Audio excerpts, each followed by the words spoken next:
گرانو منوالو زمدہ دکان پتہ یاد درئی صدائدین اسلامی کیسٹ اینڈ سٹڈی سنٹر حنیف اللہ اینڈ قدرت اللہ دکان نشترآباد براستہ مدینہ مسجد نیز سکندرپورہ چوک پشاور موبائل نمبر دے 0301 88 91 321 موبائل دیم نمبر 0345 91 47 115. ونعوذ بالله من شرور أنفسنا ومن سيئات أعمالنا من يهده الله فلا مضل له ومن يضلله فلا هادي له ونشهد أن لا إله إلا الله وحده لا شريك له ونشهد أن سيدنا وحبيبنا وشفيعنا وسندنا ورحمتنا ومولانا محمدا عبده ورسوله من الشيطان الرجيم بسم الله الرحمن الرحيم محمد رسول الله والذين معه أشداء على الكفار رحماء بينهم تراهم ركعا سجدا يبتغون فضلا من الله ورضوانا سيماهم في وجوههم من أثر السجود ذلك مثلهم في التوراة ومثلهم في الإنجيل. رب العالمین قرآن حکیم کی فرمائی نبی علیہ السلام متعلق کی دا زما بہتر رسول و پیغمبر دے دا امت دا ہدایت دا پارا میرا لے گلے دے او کم مرگری چی دا پیغمبر علیہ السلام سردی چی منگا غیت صحابہ کرام وایو دا غی صفت کئی اللہ دا نبی علیہ السلام دا مخا چی غی خپل منس کے یو بل سر خواگو سیگی دا یو بل خیال ساتی پا یو بل رحم کئی یو بل سر مین محبت کئی او دا کافرو پا مقابلہ کے بیادیر زیاد سخت دی ار وقت دی پر رکو باندے او پا سجدہ پراتی منزو نکی او اللہ فرمائی کہ دا دیدہ صفتنا دا دے صحاباو ما پا مخکنو کتابونو کے پا تورات کے پا انجیل کم ذکر کری دی دا حقیقت رونو کہ دا پیغمبر علیہ السلام پا زندگی کی دا نبی علیہ السلام خدمت او دا دین اسلام لوی خدمت دا صحابہ کرامو کردی دی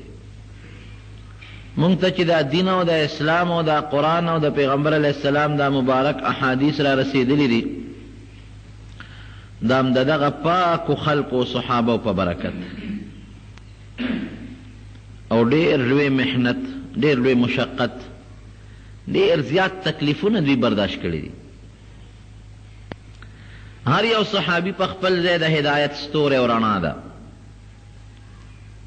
دا دوارو جہان و مبارک سردار فرمائی اصحابی کن نجوم زما مرگری دا سیدی لکا ستوری دا ہدایت رڼاگانی دی بی ایہم اقتدیتم اہتدیتم چی چا پسیب کم صحابی پس روان شوئے جنت تبرسے گے دا نبی علیہ السلام فرمائی یو مشہور صحابی تیر شوئے دے دیر عظیم مجاہد حضرت خالد ابن ولید رضی اللہ عنہ عموماً زمونگ دا پختانوی مونگ دا خالد بابا اولادیو نو پدے سوچ کہو چی دا کم خالد بابا دا خالد ابن ولید رضی اللہ عنہ کا دا بل خالد بابا و بہر کیف خالد ابن ولید رضی اللہ عنہ دا پیغمبر علیہ السلام یو ډیر نږدې صحابي تیر شوی دی او کم وقت چې د کافرونو د پیغمبر علیه السلام خطرناک دشمنمو د مکی مکرمه اوسیدونکي د قریشو د خاندان سره تعلق لري او په جاهلیت کې د اسلام نه مخکې د قوم چېونو دی با سالاری کولا او دې زمانه کې خو ټول جنگ چې دی هغه د ټینک سره او د توپ سره تعلق لري خو بیا هم ګورې په دې فوج کې اوس هم یو دسته داسې وي چې هغه د اسونو دسته وي د رسالې دسته وي اوس هم شته او هغه زمانه کې خو اس به په جنگ کې ډېر لوی کار کو جنگ کې که مسلمان به او که کافر به نو هغې سره به یو لښکر داسې و چې هغې ته به د اسونو لښکر وی شاه سواران به و د دې شاه سوارانو مشري به د خالد ابن ولید قوم کوله د احد په جنگ کې چې کله مسلمانانو فتح او کامیابي وموندله نو خالد ابن ولید کافرو په دغه وخت کې او د کافرو په فوج کې د اسونو د لښکر سپسالارو مشرو جرنیلو نبی کریم صلی الله علیه وسلم یو غونډی باندې د احد په میدان کې مخامخ یو غونډی د وړه غوندې لاندې یو خوړ بیږي اوس خو پکې اوبه نشته هغه زمانه کې اوبه پکې نه وې داسې کله چې به باران وشو یا د چینو منو څه بعضې اوبه پکې رالې د خوړ په غاړه یو وړه غوندې غونډی د جبل الرومات ورته وایي په هغې نبي علیه السلام کسان کینول چې تاسو به دلته ناست یې او عبدالله ابن جبیر رضی الله عنه ورته مشر کړ په دې غونډۍ به ناست یې ځکه نبي علیه السلام ته پته وه چې مونږ خو مخ په مخ جنګ کوو هسې نه په دې غونډۍ نشلان دی چې دا خوړ دی نو په دې کې څوک را باندې را نشي او د شان را باندې حمله ونه کړي نو هغه صحابو ته نبی علیه السلام فرمایلي چې تاسو به دلته ناست یې دې ځای نه بلکل به نه خوځئ او که مونږ کامیابي وموندله فتح هم وموندله او مونږه دا دشمن وتښتېده هم به نه خوځئ او که مونږ شکست ومونده او زمونږ غوښې مارغان تښتئ بیا به هم نه راکوزېږئ ځکه دا یره وه ورسره چې دی خوړ کې لاندې پټ مونږ خو جنګېږو او دې کې خو خوړ خو ډېر جور دی نو پکې اوبه خو پکې نشته خو خوړ خو دې باراني اوبه کله کله پکې راځي نو دې کې چې ته څوک پټ را نه شي او د دې غونډۍ په شا راتو شو په مونږ حمله ونه کړي ځکه د غونډۍ نه شاته بیا لوی میدان دی یو وخت کې رب العالمین مسلمانانو له فتحه ورکړه یو صحابي فرمایي وي ما د کافرانو ښځې لیدلې چې پنسې اوچتې کړې وې او د هغې هغه پازیب ښکارېدل او منډې والې او مسلمانان لګیا دي غنیمت غونډئ دغه غونډۍ باندې چې کوم صحابه ناستو هغې وي موږ هم کوزېږو چې کومې مشر دی عبدالله ابن جبیر رضی الله عنه ورته نه به کوزېږې د پیغمبر علیه السلام خبره هم یاده نه ده چې نه به کوزېږې هغې وی چې نه نبي علیه السلام خو بېشکه موږ ته ویلي خو اوس خو جنګ ختم شو وی ګوره موږ ته نبي علیه السلام ویلي چې که تاسو فتح ومونته هم به نه خوځئ او که تاوان بیا به نه خوځئ وی نه ټیک ته نبي علیه السلام ویلي خو هله چې کافر خو وی خو لاړه لا هغه دي وتښتېده مسلمانان لګیا دي غنیمت غونډئ موږ به هم کوز شو سره اختلاف راغی په هغې کې بعضې کسان را کوز شو او بعضې کسان په هغه غونډۍ باندې پاتې شو هغې وی موږ د نبي علیه السلام خبره نه غورځو دلته به ناست یو خو اکثر را کوز شو خالد ابن ولید هلته نه د اسونو په لښکر مشر و هغه چې غونډۍ ته وکتل یو ځل دو هغه په دې اټیک کړی مو د غونډۍ په شا په دې خوړ کې راتاوېده چې په مسلمانانو به د شا نه حمله وکړو خو دغې صحابو به په دې غونډۍ په غشو ویشتل نه دوی به واپس وتښتېدل خو چې ویې کتل چې غونډۍ خالي ده ملګرو ته ویې راځئ بس په هغه خوړ کې رالل پټ په پټه مسلمانان خو بېغمه دي هغې خو لګیا دي غنیمت غونډئ هغې ته خو پته ده چې شاته زمونږ په غونډۍ کسان ناست دي زمونږ دفاع کېږي شانه نه په مونږ څوک نه راځي او دې شاته خوړ کې سره د لښکره راغې لا ولې هغه صحابو سره جنګ وکړو چې هغه کم په غونډۍ باندې و هغې شهیدان کړل خو لږ پاتې شوي او بیا د هغه غونډۍ په شا په خوړ کې راوختو په مسلمانانو د شانې حمله وکړله ټول مسلمانان یو خوا بل خوا دې حد ته خبره ورسېدله چې د نبي علیه السلام مبارک غاښونه هم پکې شهیدان شو او یا کسان صحابه کرام شهیدان شو، جلیل القدر غټ غټ صحابه کرام لکه حضرت حمزه رضی الله عنه غوندي، عبدالله ابن جحش رضی الله عنه غوندي، مصعب ابن عمر رضی الله عنه، دا جلیل القدر لوی لوی صحابه کرام شهیدان شو. نو دا خالد ابن ولید د حمله د وجنه چې دې دا کافرو د اسونو د لخر څخه پساله دا د قومي نه خوا بس او بهادر انتهایی بهادری و پکې. پیغمبر علیہ السلام چې کله احد دغه ته حدیبیه ته د خالد ابن ولید نه چاته پوسوکه وی تا چې اسلام راوړ نو ستا زړه کې د پیغمبر علیہ السلام متعلق څه سوچ راغی چې ته مسلمان شوې؟ وی ما ال ایمان راوړ، وی چا به په زور ایمان راوړي، چا به د بل شي د وجې نه راوړي، لیکن ما ال اسلام قبول کړ چې زما په زړه کې سوچه خبره پرې وته چې نبی علیہ السلام د الله رښتونی پیغمبر دی او د هغې وی ما سره دلایل دي. وی چې کله نبی علیہ السلام عمرې لراته او د حدیبیه هغه صلح وشو په دغه سفر کې شپږمه هجره کې، وی ما د مکې کافرو ته وی چې زه به نن انشاءالله ستاسو انتقامونه اخلم، ټول به ظالم. وی زه لاړم او یو لار کې کېناستم د یو ځای کې، وی ما ته پته وه چې مسلمانان چې د مانځه وخت راشي دوی مونځ کوي او چې دوی په مانځه ودرېږي د دې ټوله توجه بیا مونځ طرف ته. نو مرګرو ته مې وی چې د مازدیګر مونځ ته دوی ډېر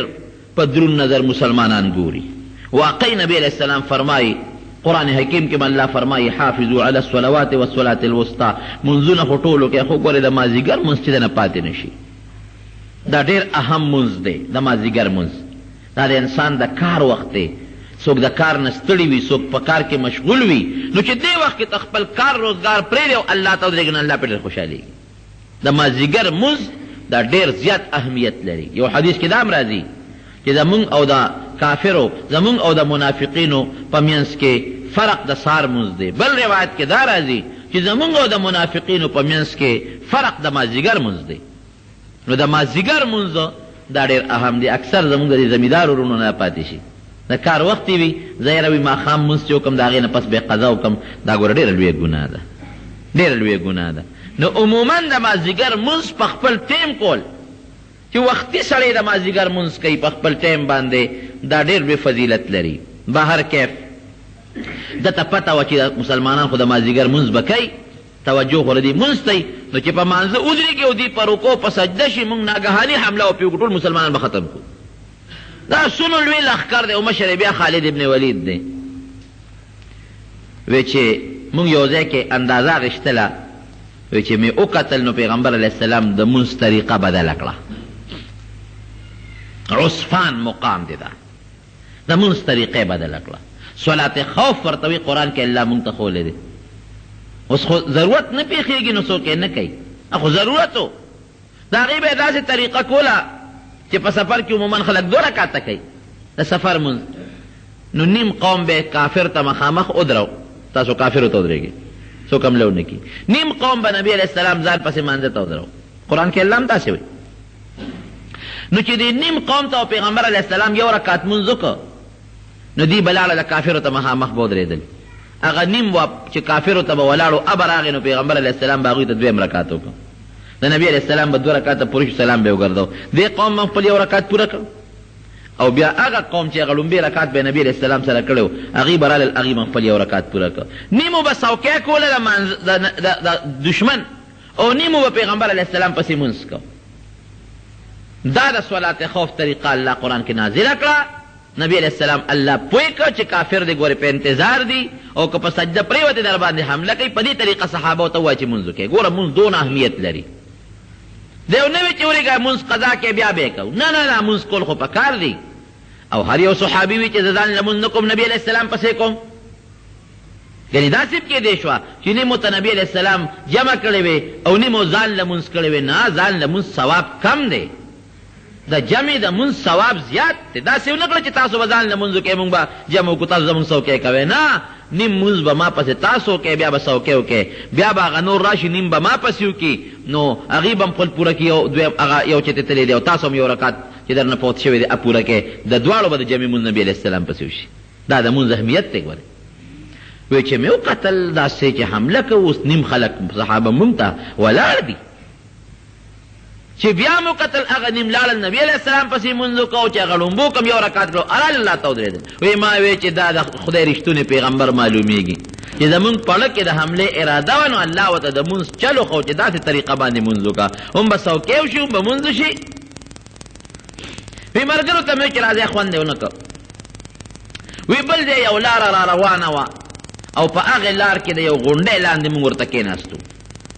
او په دې نیت و چې په صحابه ووړي او نبي علیہ السلام په دې غونډۍ بس مونږ به ناګهاني د آسونو لوی لښکر دی را سره به حمله به پرې وکړو او چې هغې ځان جوړوي بس مونږ به بېغمه کړي وی ناس یو رانلل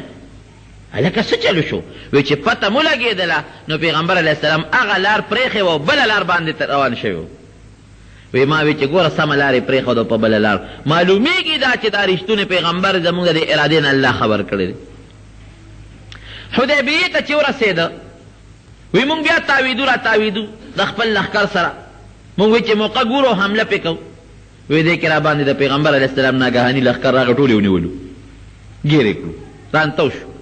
ملګرو ته مې وی چې لاس پې مه خوځوئ که خوځوئ خو دا خو صحابه دي او د خپل پیغمبر حکم یې ځان هم وجني مونږ هم وجني نبی علیہ السلام ته پیش کړو چې ور مخامخ شو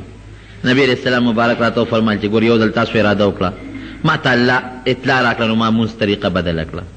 بیا تاسو اراده وکړه نو ما الله بیا اطلاع راکړه نو لار مې درته بدله کړه نو بیا روانې کوئ زه ما معاف کړی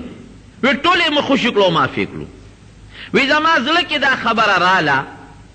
چېره معلومیږي دا چې دا رښتونی پیغمبر دا دروغجن پیغمبر نه دی وی چې کله په اومه هجره کې نبی علیہ السلام عمرې له راته عمرة القضا ورته وایي دغه حدیبیې د عمرې قضا کوله وی ما وی چې یاره زه خو په مکه مکرمه کې نی سارېږم او دا مې وی چې نبی علیہ السلام مکې ته راځي او زه په مکه کې نی سارېږم هغه بغض او عناد مې و د مکې نه لاړم وتښتېدم وی چې د مکې نه وتښتېدم او نبی علیہ السلام راغی عمره وکړه او واپس ځي د ضرور ولید ابن ولید داغه نوم مسلمان او صحابي نو داغه نه تاسو کې ولید خالد څه شو ګوره وی زما تاسو وکړه هغه ورته وی چې د الله رسوله ما خو قد خو نشته چې تبار وته دی یاره وی خالد ابن ولید چې دی نو هغه ډېر هوښیار دی او ډېر قابل او پوه دی او هغه د اسلام نه بار پاتې کېدل نه دي پکار وی نبی علیہ السلام مبارک خود 3 ورځې تېرې کړې عمره وکړه مدینې منورې ته لاړ او ما ته خپل رور یو خط ولیکه هغه خط کې لیکلي چې ای زما روره خالده پیغمبر علیہ السلام په مکه مکرمه کې صرف او صرف ستا تپوس کړی دی ګورې د بل چا تپوس یې نه دی کړی او ستا متعلق یې دا ویلي دي چې هغه ډېر هوښیار دی او ډېر پوه دی او هغه د اسلام نه بار پاتې کېدل نه دي پکار دي چې هغه د خپله بهادري د الله دپاره استعمال کړي او د اسلام دپاره استعمال کړي وایي چې ضرور دا خط راته میلو شو وایي زما پړه کې د اسلام مینه او جذبه پیدا شو هغه نښې خو مې لیدې وې زړه کې مې جذبه راله چې یاره واقعي نبی علیہ السلام ګوره زما نوم اخلي او څو ځایه ما ولیدل چې الله پاک د دې پیغمبر علیہ السلام حفاظت وکړه یو ځل نه 2 ځله نه 100 ځله زمونږ نه الله بچ که بس وی پړه کې مې جذبه راله وی لاړم زما یو دوستو صفوان ابن امیه هغه له ورغلم وی مې چې صفوانه یو خبره در سره کوم دا څه کار دی چې تا ته هم پته ده او دې ټولې مکې ته پته ده چې دا پیغمبر رښتونی دی تا ته هم پته ده چې څو ځله موږ دوی سره جنګ وکړو لیکن هغه له الله بری ورکړي او موږ له الله شکست راکوي او خو رښتونی پیغمبر دی نو که دې خوښ اراده چې دا اسلام قبول کو ملګري شو وی صفوان ما ته وایي چې خالده داسې کار دی چې که د مکې دا ټول خلک مسلمانان شي او یو زه پاتې شم نو بیا هم په ایمان نه راوړم زه په مخه دی وی ما وی چې د پلارم په بدر کې مړ دی تریم مړ دی او د ده رشته داران هم مړه دي د ده پړه کې هغه غصه پرته ده وی بل دوست مې عکرمه د ابوجهل زوی هغه له ورغلم وی ما ورته چې عکرمه تا ته پته ده چې دا رښتونی پیغمبر دی او موږ ورسره بلا جنګونه وکړل موږ له څه فایده راکړه ګټه هم د هغه ده او ګورې ملګري زیاتېږي او چې وروسته بیا ته مسلمانېږي او زه مسلمانېږم بیا به ښه نی او رښتونی پیغمبر دی که دی خوښ عزت چې د اسلام قبول کو وی هغه ما ته وی چې چپ قطعا په ټوله دنیا که مسلمانان شي نو شیدی خو که ته مسلمانېږې شه خو زه به دا کلمه د اسلام په خولې قطعا تر مرګه پورې ونه ویم. وی ما وی چې د پلارم په بدر کې مړ دی د پړه کې هغه غوسه پرته اگر چې وروسته دا همدغه اکرمه الله مسلمان هم که. وی بل یو دوست مې عثمان ابن طلحه هغه له ورغلم وی هغه ته مې چې عثمانه دا هغه مشهور عثمان رضی الله عنه دا بل عثمان دی داسې کار دی چې تا ته هم پته ولګېده او ما ته هم پته ولګېده چې دا رښتونی پیغمبر دی. الله هر ځای کې د امداد کوي او ما خو پرې ډېره حملې وکړې والله خبر کړي څه دی خیال دی. وی عثمان ما ته وایي چې بالکل یاره ما ته هم د الله رښتونی پیغمبر ښکاري. وی ما ورته وایي چې اسلام نه قبلو چې مسلمانان شو. وی هغه وایي چې زما مړه کېږي. وی مې چې زه چې ځو وی ما ته وایي داسې کار دی یو ځای نه وځو دا خلک را باندې شکي کېږي. ته م ځه او زه به م ځم او یو خاص ځای م یو بل سره نیټه کړه که هلته ته مخکې ورسېدې زما انتظار کوه او که زه مخکې ورسېدم ستا انتظار به کوو هلته نه به یو ځای ځو. وی بړه مې خوشحاله شو اس مې برابر که ووتم چې ووتم هغه ځای ته ورسېدم هغه عثمان ولاړو دواړه روان شو. اتفاقا یو بل صحابي دی حضرت عبدالله ابن عمرو حضرت عمرو بن العاص رضی الله عنه عمرو بن العاص هغه راغی. دا عمرو بن العاص حبشې ته تللی و. دا د مکې د قریشو د کافرانو سردارانو دوی په مکه کې راغونډ شو او میټینګ یې خپل منځ کې وکړ او دا عمرو بن العاص صحابي وي د ټولو مشرانو ته د مکې د هر قوم ملک پکې ناستو او قبایلي خلک لکه د ملکانو نظام. نو دی ورته وایي د عمرو بن العاص د مشرانو ته چې یاره تاسو ته خو پته ده چې د دې پیغمبر دا دین زیاتېږي او خورېږي نو که مونږ په دې مکه کې یو او د دین زیات شو او راغې په دې مکې حمله وکړه نو د ده لاندې خو ژوند مونږ له خوند نه راکوي. ګوره داسې سخت کافر دی مونږ به د ما تحت چلېږو داسې خو نه کېږي. ځای چې ځو چې ته حبشې ته هجرت وکړو نو که دې راغی او په مکې حمله وکړه او مکې فتح کړه نو مونږ خو به دلته نه یو که نه حبشه کې به یو او که زمونږ ملګري غالب شو دا مسلمانان ختم شو بیا به راځو. وی ټول چې څومره ملکانو او رؤساو مشرانو ټولو وی ډېره ښه خبر ده لاړو وي حبشې ته نجاشي او بادشاه د هغه خواله لاړو. وی ځان سره په تحفه کې څرمنې یوړئ. په مکه مکرمه کې خلک را قربانۍ کوي نو څرمنې زیاتې حج له خلک راځي قیمتي د ګډانو د اوښانو څرمنې وچې شوې دا هم ځان سره په تحفه په ډالۍ کې یوړې نجاشي بادشاه له. وی چې هلته ورسېدو نو وی هلته د پیغمبر علیه السلام یو نماینده یو مسلمان راغلی عمرو ابن امیه زمری رضی الله عنه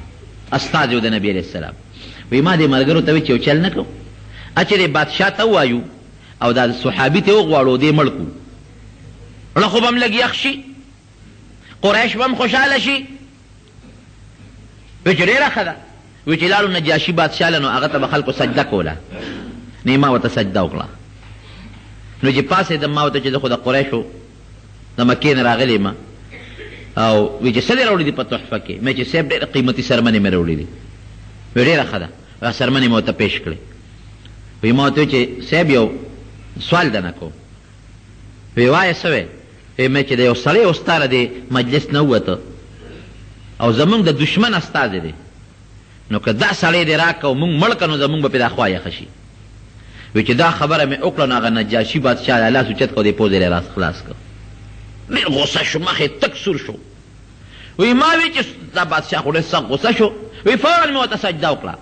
وی مې چې صاحب که ما ته پته وه چې ته په دې خبره خفه کېږې ما به د خولې نه نه ویستې او به زه معافي غواړم. وی ما ته وی نجاشي بادشاه چې ای د مکې خلکو ډېر قمقل یې هوښیار نه یې زما دې په رب قسم چې دا ستاسو دا ملګری چې دی محمد صلی الله علیه وسلم دا رښتونی پیغمبر دی.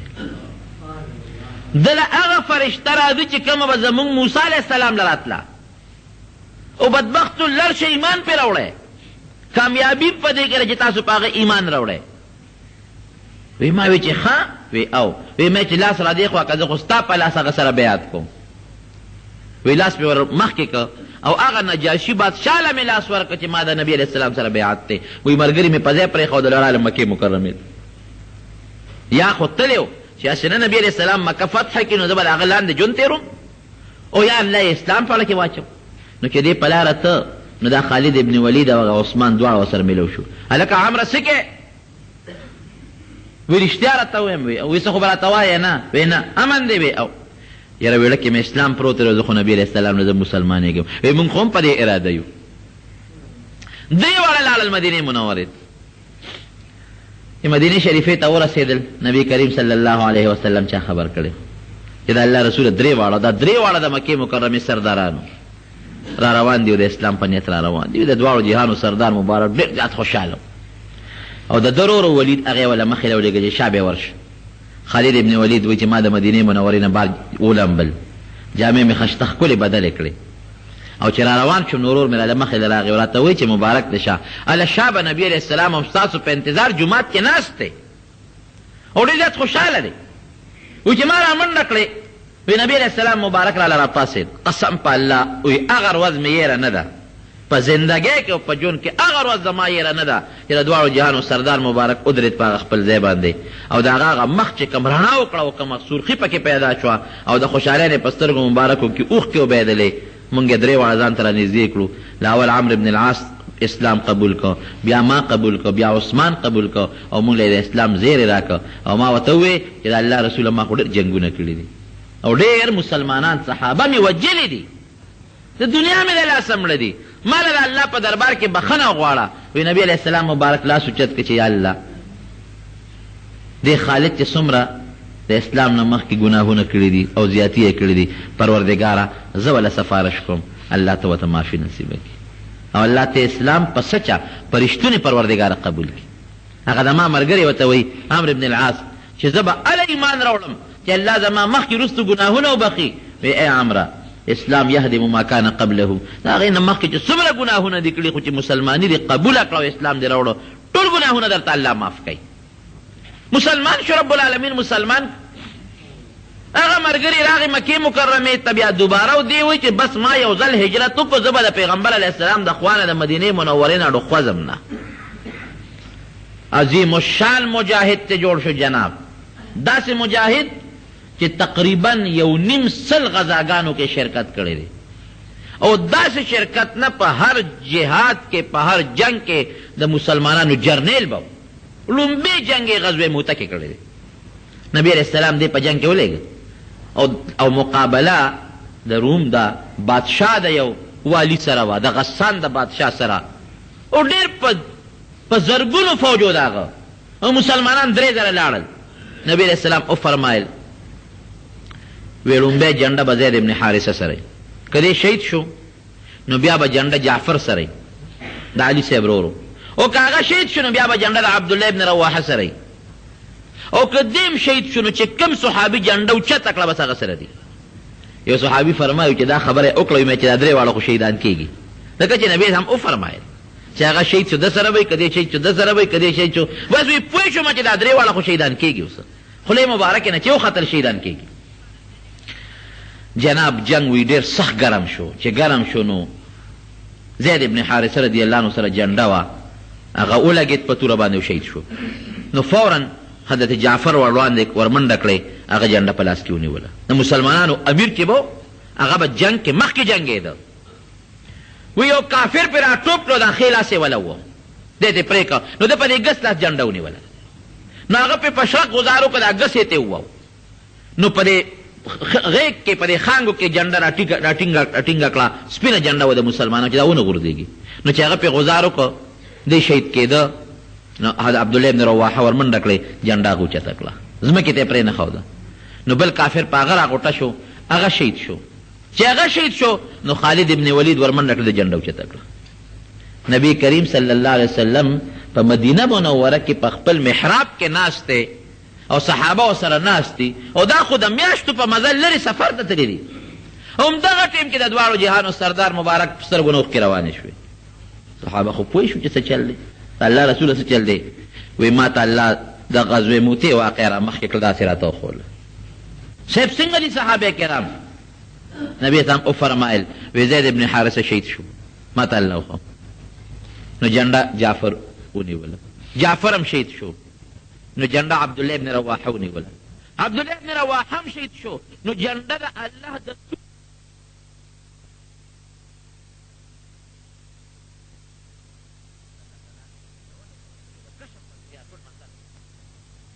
خالد ابن ولید چې جنډه لاس کې واغېسته شپه پرې راغله صحابه هم ډېر کمزوري شوي وو ټول زخمیان هم وو ده دا چل وکړه چې د فوج کې فورا ترتیب بدل کړ چې کوم وروستو صفونه هغه یې مخکې کړل چې کوم مخکې وو هغه یې وروستو کړل ښي طرف والی ګس ته واړول ګس یې وروستو واړول فوج یې مخکې وروستو کړو ملګرو ته ویې راځئ چې سهار وختي شو حمله وکړه چې کافرو وکتل هغې وي چې مسلمانانو له خو نوی لښکر راغلی دی ځکه دا چې کوم مونږ سره جنګېږي دا خو دا څو ورځې نو دا نوی لښکر راغلی داسې جنګ یې وکړه داسې جنګ چې هغه د زرګو لښکر د کافرو له شکست ورکړو مسلمانانو ته رب العالمین فتح ورکړه او په یو ورځ باندې خالد ابن ولید وایي چې زما په لاس کې 9 تورې ماتې شوې داسې جنګ یې کړی 9 تورې مې وایي په لاس کې یو ماته شوه بله مې وغوښته ام ماته شوه بله مې وغوښته 9 تورې مې په لاس کې ماته شوې او دونه د نبی کریم صلی الله علیه وسلم سره محبت او مینه وه چې د حضور پاک مبارک ویښته ورسره و د سر مبارک ویښته نو چې جنګ له به ته نو هغه ویښته به یې په خپل پټکي کې ټوپی کې ومنډل نو جنګ له به ته وی افسوس او افسوس چې دا ویښته مبارک زما په سر پراتی سوال نه پیدا کړي چې ما له څوک شکست راکړي بهادر انسان هر یو جنگ کې حنین کې چې کله نبی علیه السلام مکه مکرمه فتح کړله او بیا لاړ حنین ته نو دې مقدمة الجیش ورته وایي د مسلمانانو د لښکر چې کومه مخکنۍ حصه ده د هغې کمانډر ان چیف او جرنیل نو هغې کې پې د غشو غزارونه وشو داسې سخت په غشو باندې ولګېده چې ټول وجود یې زخمی زخمی شو نبی کریم صلی الله علیه وسلم ورته تپوس ته راغی دی پروت و په هغه بستر باندې او وجود یې زخمی و غشو باندې لګېدلی و وینې ترې روانې وې حضور پاک مبارک ورته وی خالده ولې وی صاحب زخمی شو وی دې خوا که زخمونه دی نبی علیه السلام مبارک ورته لاس په زخمونو راخ که په هغه ساعت یې الله زخمونه جوړ کړل پوټې درد وي زما زخم اوس نه کوي خدای جوړ کړو طائف جنگ کې شامل شو هغې کې رب العالمین ورته فتح ورکړه څومره چې د دې نه پس د نبی علیه السلام مبارک په زندګۍ کې جهادونه شوي دي هغې کې شامل و او بیا د حضرت ابوبکر صدیق رضی الله عنه زمانه کې د حضرت عمر فاروق رضی الله عنه زمانه کې چې کوم جنگ به و بس جرنیل به دی و حضرت ابوبکر صدیق رضی الله عنه زمانه کې د شام گورنر شو بیا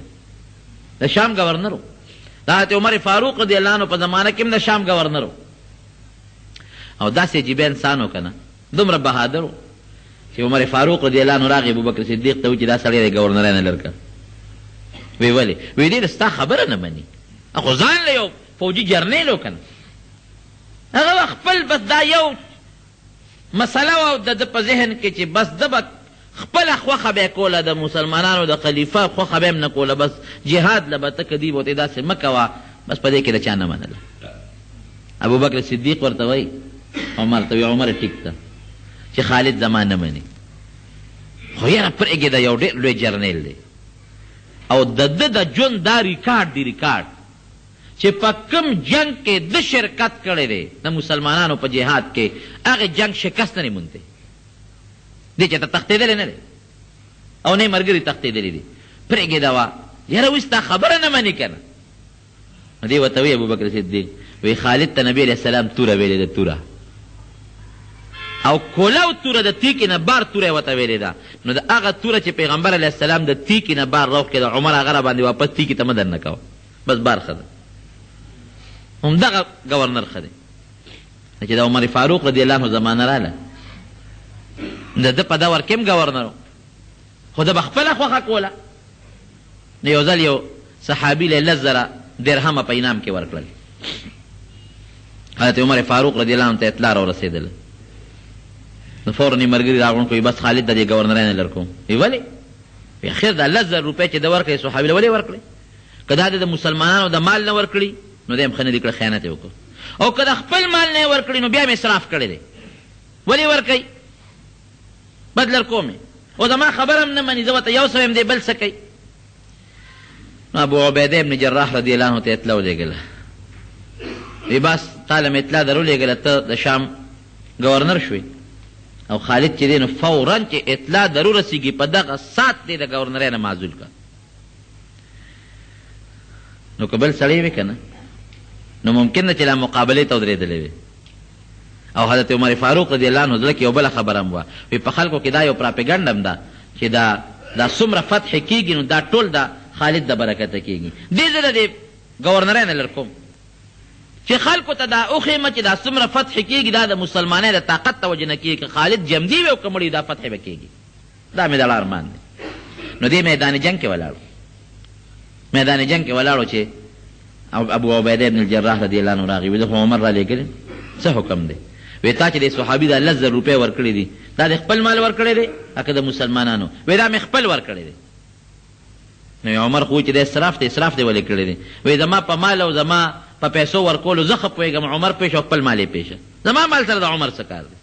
یو صحابي دی ما ول خپلې پیسې ورکړي وی ښه ما ته خو وایي چې دې د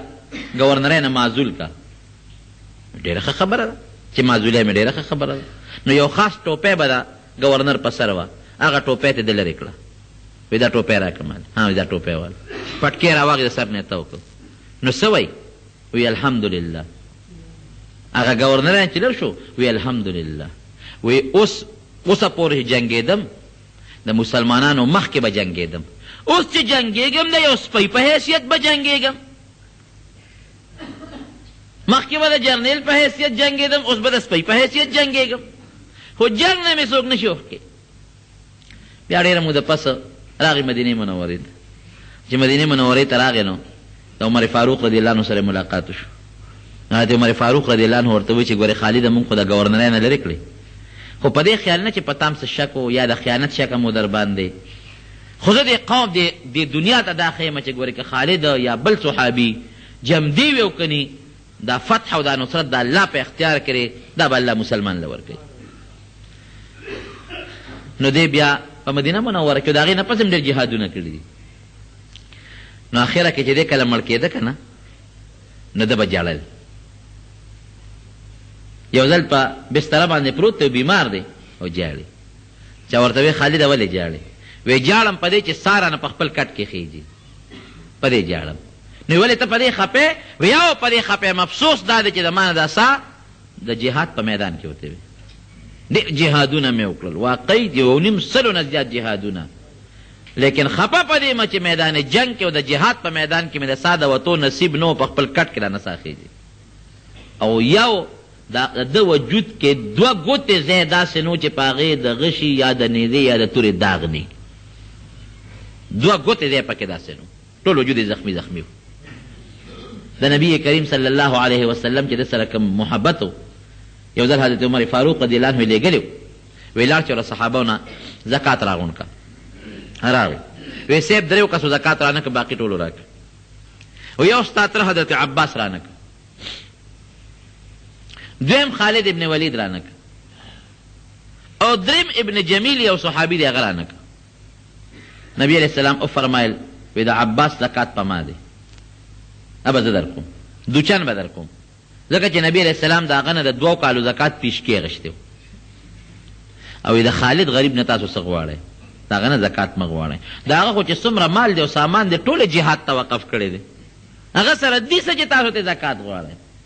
او دا دریم صحابي ابن جمیل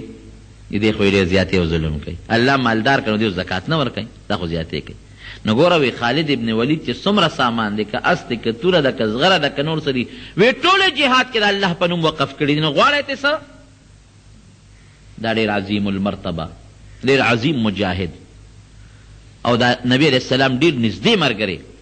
پاتې شوی دی خالد ابن ولید او دومره بهادر انسان چې نبی کریم صلی الله علیه وسلم په خپله ورته د سیف الله لقب ورکوي سیف من سیوف الله د الله د تورو نه توره ده او زه اکثر طالبانو ته هم دا خبره کوم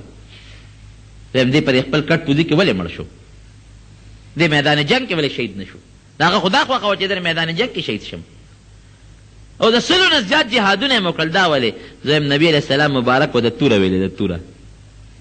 چې توره یې ورته ووی او کولو توره یې ورته ووی نو د پیغمبر توره او د الله توره بیا ماتېږي نه د انسان د اوسپنې توره به ماته شي خو د الله او د رسول توره ماتېدو والا نه ده. پیغمبر علیه السلام ورته د الله توره ویلې ده دا به جنګ کې نه ماتېږي ځکه په خپل کټ پوزي ته سا وختله. نو زمونږ پښتانه وایي موږ د خالد بابا اولاد یو اوس به دا نسب وګورو چې واقعي موږ د خالد بابا اولاد یو که نه یو. نو خالد ابن ولید په مدینه منوره کې وفات شوی دی نسبن پختانه د خالد ابن ولید اولاد نه دی نسبن. و یو سیس شتا هغه دا چې پښتنو کې چې پرشتونې پښتونې نو هغه کې بهادري وي، دا حقیقت دی. ځکه همیشه پښتنو هم جهادونه کړي دي،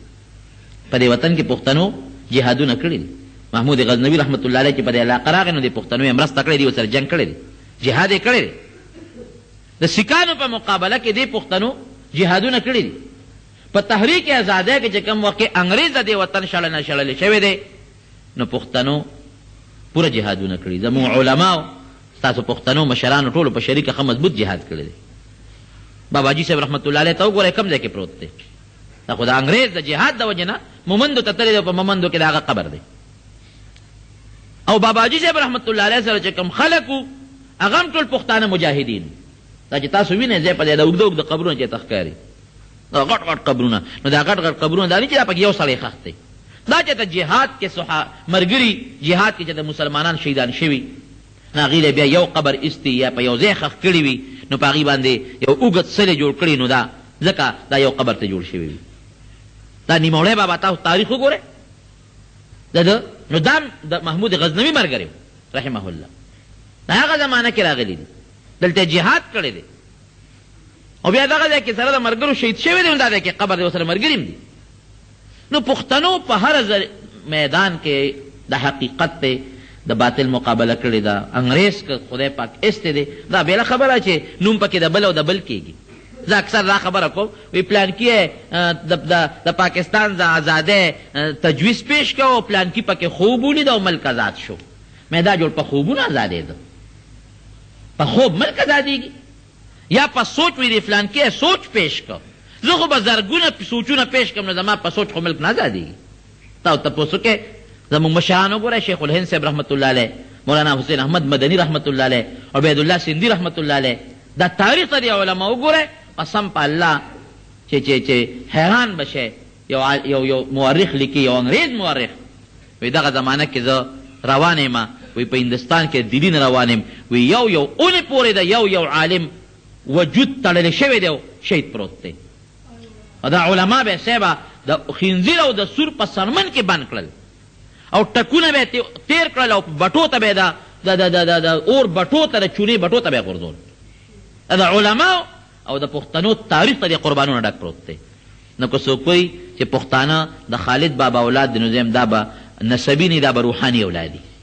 لکه څنګه چې هغه کې بهادري وه، دارنګې پښتون خو چې سوچه مسلمان پښتون وي هغه هم بیا بهادري. په بهادرۍ کې، تحریک آزادۍ کې، د علماو شات او درېدو کې، هر مقام کې، په میدان کې وتو کې الحمدلله د پښتنو یو تاریخ شته دی. خدا نه چې نسبي د خالد بابا اولاد یو، نه نه نه، نسبي ما ته پته نه لګي، که بل چا ته پته لګي، چا ته تاریخ معلوم وي به، خو روحاني موږ دا دعوه کوو. موږ مسلمانان الحمدلله دا دعوه کوو. ګوره څومره زموږ خلک چې عبادت کوي بدني، دا ګورې بل قوم نه کوي. تاسو لاړ شئ سند ته ولاړ شئ او د نورو علاقو ته لاړ شئ، دا تبلیغ والا اکثر دي، هغې نه تپوس وکړئ، یقین وکړه چې په روژه کې هغې ودونه کوي. روژه پېژنیم نه چې ډېر خلک دې بانډو کې روژه پېژنیم نه چې زه روژه نیسم. د خدای فضل دی، زموږ پښتانه ښې روژې نیسي، د الله فضل دی. یو څیز کې موږ لږ کمزور یو چې د مالي عبادت کې بیا موږ نه یو شوي، مالي عبادت کې نه یو شوي. هغه خلک په مالي عبادت کې تکړه دي، خو بدني عبادت کې که جهاد دی، که هغه مونځ دی، که هغه روژه ده، که هغه بل عبادت دی، هغې کې پښتانه بیا تکړه دي. خو چې یاره پښتنو سره سوچه مسلماني وي، ګورې دا پکې شرط دی، سوچه مسلمانی چې وي پکې. الحمدلله موږ پښتانه یو، موږ سوچه مسلمانان یو. نو موږ د خالد بابا نه چې د هر صحابي اولاد یو، موږ د نبی کریم صلی الله علیه وسلم هم روحاني اولاد یو. ځکه نبی کریم صلی الله علیه وسلم دغه فرمایي، هر تقی، هر پرهیزګار سړی او هر پاک انسان دا وي زما اولاد دی. بهر کیف صحابه کرامو چې قربانۍ کړي دي، نو الله دې د هغې له د هغې په آخرت کې او په جنت کې بهتر اجرونه نصیب کړي، ځکه چې دا د هغې ژوند د قربانونو ډک دی. قسم دې کور پرېښودی دی. نبي علیه السلام چې کله مکه مکرمه فتح کړه، یو صحابي وله راغی، وی د الله رسوله، وی ما له هغه خپل کور خو د کافرو نه واله کنه، ځکه چې دې هجرت کړی و مدینې منورې ته، نو کورونه ترې پاتې شو، هغه کورونه کافرو قبضه کړل. وی اوس خو موږ مکه مکرمه فتح شوه، نو ته مهرباني وکړه زما هغه کور دی هراله راکړه. نبي اسلام مبارک ورته اشاره وکړه، دې خوا راشه،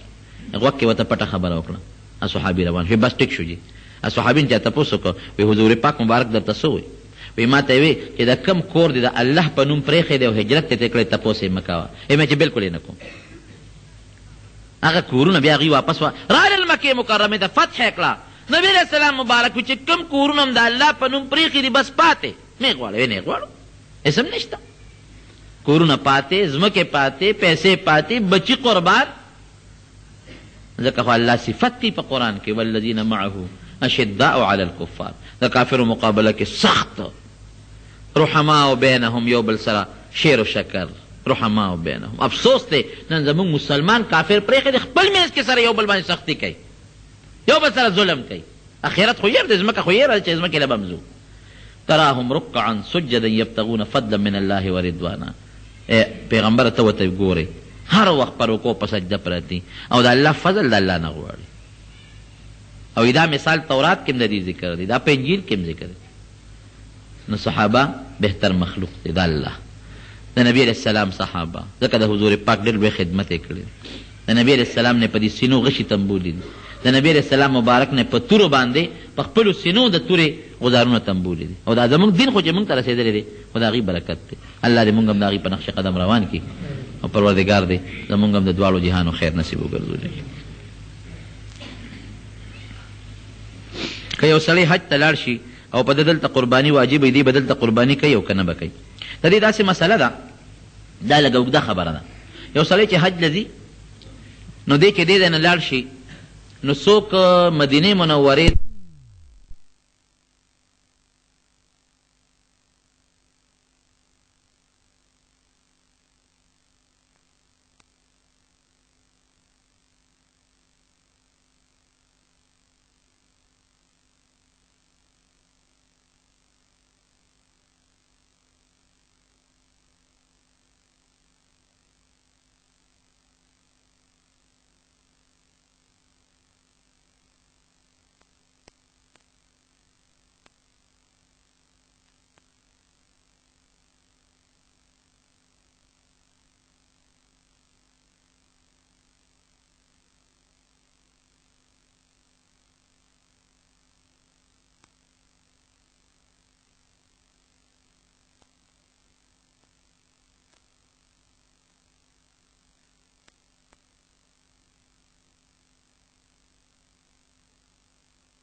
حج لذي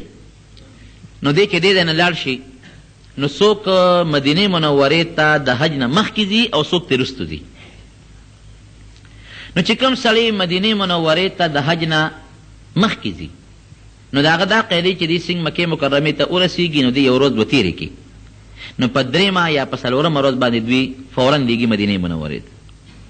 نو بیا مدینه منوره کې د ده 8 ورځې پوره کېږي نو بیا واپس راشي مکې مکرمې ته نو دی چې د دې ځای نه لاړ مکې مکرمې ته او د مکې مکرمې نه بیا لاړ مدینې منورې ته او د مدینې منورې نه واپس راشي مکې مکرمې ته نو چې د مکې مکرمې ته د مدینې شریفې نه واپس راشي نو که د ده او د حج د ورځو په منځ کې 15 ورځې جوړېدې شوې د 8مې ورځې د ذوالحجې د 8مې ورځې لکه د عرفې نه یو ورځ مخکې چې کومه ورځ ده هغې ورځې پورې د ده په مکه مکرمه کې 15 ورځې جوړېدې شوې نو بیا به دې دلته هم قرباني وکړي دا چې کومه قرباني ورته وایي او هلته به دم شکر کوي هغې ته دم شکر وایي او که د 15 ورځو نه کمې ورځې پاتې کېدې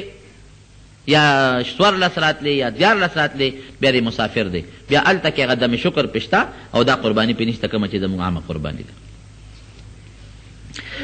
یو سړي نه د ماسخوتن وتر واجب قضا شي دی به قضا او بالکل د وترو قضا واجبه ده ودي کی او بهتر دا چې د سار د مانځه نه مخکې دی وکړي کني وروسته دی بیا د هغې قضا وکړي